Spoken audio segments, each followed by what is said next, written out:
శ్రీశ్రవణ ఛానల్‌కి చిన్నారులందరికీ, శ్రోతలందరికీ కూడాను మరొక్కసారి స్వాగతం. మనం రఘువంశంలో నిన్న సీతారాముల వివాహం గురించి చెప్పుకున్నాం.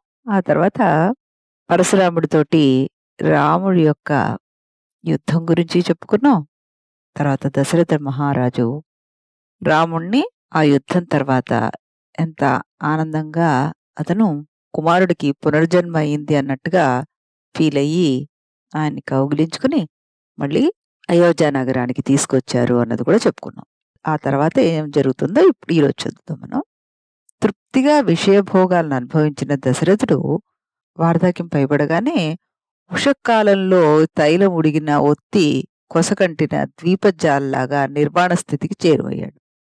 కైకేయిని శంకించి కాబోలు నెరసిన వెంట్రుకల నెపంతో వార్ధాక్యము అతని చెవి చెంతకు వచ్చి శ్రీరామునికి రాజలక్ష్మిని అప్పగించమని చెప్పిందిట.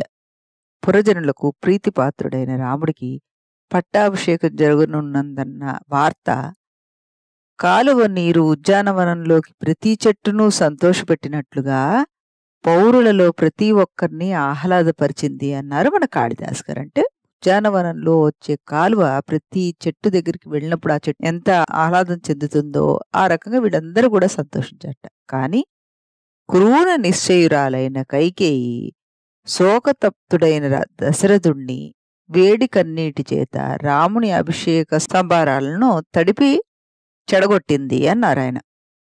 సమయంలో క్రూరంగా ఆలోచించిన కైకేయి శోకతప్తుడైన దశరథుని వేడి కన్నీటి చేత రాముని అభిషేక సంభారాలను తడిపింది అంటే ఈ దశరథుని ఏడ్చేట్టుగా చేసింది కాబట్టి, శోకం పొందేట్టుగా చేసింది కాబట్టి ఆ కన్నీరు కాస్త ఈయన అభిషేక సంభారాలను తడిపేసింది అన్నాడు. అంటే వర్షంలా ముంచెత్తేసింది అని అక్కడ అర్థం చెప్పారన్నమాట. అతిగా కోపించిన కైకేయిని భర్త అనునయింపబోయాడు.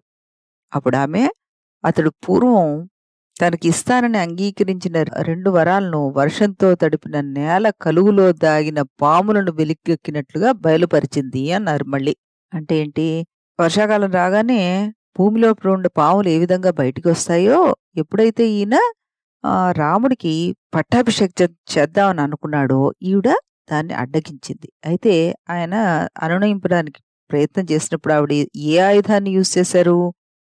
నువ్వు ఇదివరకు వరాలు ఇచ్చావు నాకు, ఆ 2 వరాలు ఇప్పుడు తీర్చు. ఆ 2 వరాలు ఎలా ఉన్నాయట, అప్పుడు పావుల్లాగా కనబడ్డాయట దశరథుడికి. అంటే కాటేసే పావుల్లాగా ఆయనకి కనబడ్డాయి అన్నమాట. అంత విషపూరితంగా ఉన్నాయి అని అక్కడ మనకి ఉపమానం చెప్పారు. అందులో 14 సంవత్సరాల పాటు రాముణ్ణి అరణ్యవాసానికి ఒక వరం అయితే, తనకు వైదవ్యం కలిగించనున్న భరతుని పట్టాభిషేకాన్ని మరొక వరంగా ఆవిడ కోరింది అన్నారు కవీంద్రుడు. ఆ తర్వాత ఏమైంది? తొలుత తండ్రి తనకు ప్రసాదించిన రాజలక్ష్మి రాముడు దుఃఖిస్తూ అంగీకరించాడు. ఆ పైన అడవికి పోవాల్సిందన్న ఆజ్ఞను సంతోషంగా శిరసావహించాడు. పట్టు పీతాంబరాలు ధరించేటప్పుడు గాని, నారచీరలు కట్టుకునే సమయంలో గాని అతడి ముఖవర్ణంలో ఏమాత్రమూ మార్పు లేకపోవడాన్ని చూసిన పౌరులు చాలా ఆశ్చర్యపడ్డారు. అంటే రెండింటినీ కూడా ఆయన తండ్రి ఆజ్ఞగానే తీసుకున్నాడు తప్పితే, ఒక దాంతో నాకు సుఖం వచ్చేస్తుందని గాని, రెండో దాంతో నాకు దుఃఖం వస్తుందన్న గాని ఆయన ఏమాత్రం ఆలోచించలేదు. తండ్రి యొక్క మాట నాకు ఆజ్ఞ, అంతే. అంతవరకే. అది ఏదైనా నాకు ఉపయోగపడేదే అయ్యుంటుంది. తండ్రి నాకు చెప్పారు అంటే అది నాకు డెఫినెట్‌గా అది నా మంచి కోరి చెప్పిందే అయ్యుంటుంది అన్న విజ్ఞత ఆయనలో ఉంది కాబట్టి ఆయనది రెండిటిని కూడాను ఒకే రకంగా తీసుకున్నారన్నమాట. తండ్రికి సత్యవాక్య పరిపాలన భంగం కలగకూడదని చెప్పి సీతాలక్ష్మణ సమేతుడైన రాముడు దండకారణ్యం ప్రవేశిస్తూ సజ్జనుల హృదయాల్లో కూడాను ప్రవేశించాడు అన్నాడు కాళిదాస్ గారు.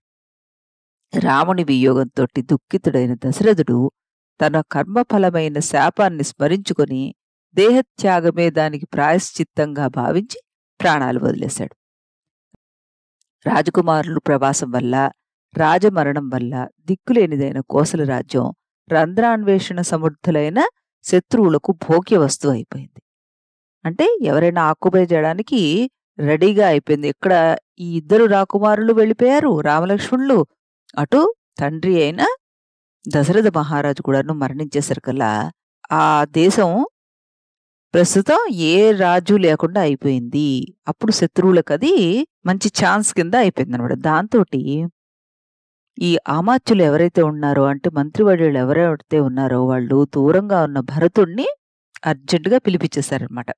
కైకేయి కొడుకు తల్లి వల్ల తండ్రికి వాటిల్లిన దారుణ మరణాన్ని గురించి విని తల్లి పట్లే కాక రాజ్యలక్ష్మి పట్ల కూడాను విముఖుడయ్యాడు అన్నారు. అంటే ఇదంతా కూడాను తల్లి మూలంగా జరిగిందని తెలుసుకున్న భరతుడు అటు తల్లి మీద ఇటు రాజ్యం మీద కూడాను విరక్తి తెచ్చుకున్నట్టు. అస్సలు ఇష్టపడలేదు రాజ్య పరిపాలన చేయడానికి గాని తల్లిని చూడ్డానికి గాని. అప్పుడు ఆశ్రమవాసులు చూపగా రామలక్ష్మణుడు విడుదల చేసిన చెట్లను చూస్తూ కంట తడిపెట్టిన భరతుడు సైన్యంతో సహా రాముని జాడను అనుసరించి అడవికెళ్ళాడు. చిత్రకూట వనంలో ఉన్న రాముడికి తండ్రి స్వర్గస్థుడైన వార్తలు తెలిపి అయోధ్యకు తిరిగి వచ్చి అనుభవింపబడని గుణాతిశయము గల రాజ్యశ్రీని చేపట్టమని ప్రార్థించాడు. అగ్రజుడు సిరిని పరిగ్రహించినప్పుడు తాను దాన్ని స్వీకరించి పరివేత్త అంటే అన్నకంటే ముందు పెండ్లి చేసుకున్నవాడు కావడం అనుచితం అని అతడు భావించాడు. అంటే ఏంటంటే రాముడు చేయాల్సిన రాజ్యానికి నేను రాజ్యం చేయడం అన్నది ఆయన ఉండగా పెద్ద ఆయన ఉండగా అది తప్పు అని ఆయన భావించట. భావించి శ్రీరామచంద్రుడు వారిని ఆయన ప్రార్థించారు. వచ్చి నువ్వు రాజ్యం ఏలుకో అన్నయ్య, నాన్నగారు కూడా స్వర్గస్థులయ్యారు అంటూ. అప్పుడు స్వర్గస్థుడైన తండ్రి ఆజ్ఞ నుండి రాముణ్ణి మరచలేకపోయి కడకు అతని పాదుకల్ని రాజ్యాధిదేవతలుగా ప్రసాదించమని అర్థించాడు.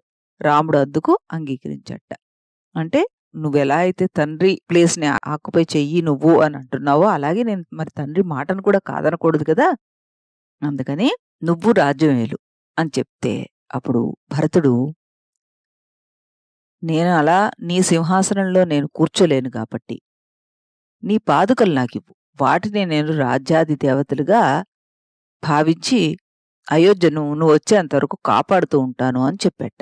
అప్పుడు రాముడు దానికి అంగీకరించాడు. ఇంక ఈ మొండి పట్టుదలతోటి రాముడు అంగీకరించాడు. అక్కడి నుండి మరలిన భరతుడు అయోధ్యకు ప్రవేశించకుండా నందిగ్రామంలోనే ఉంటూ రాముడు ఇల్లడ ఇచ్చిన దానిలాగా రాజ్యాన్ని పరీక్షించడం మొదలుపెట్టాడు. అన్నపై దృఢభక్తి కలిగిన రాజ్యతృష్ణకు విముక్తుడైన భరతుడు పైరీతిగా తల్లి చేసిన పాపానికి తాను ప్రాయశ్చిత్తం ఆచరిస్తున్నాడా అన్నట్లుగా రాజ్యపాలన గావించాడు. ఈయన కూడా నారబట్లనే ధరించాడు సుమి.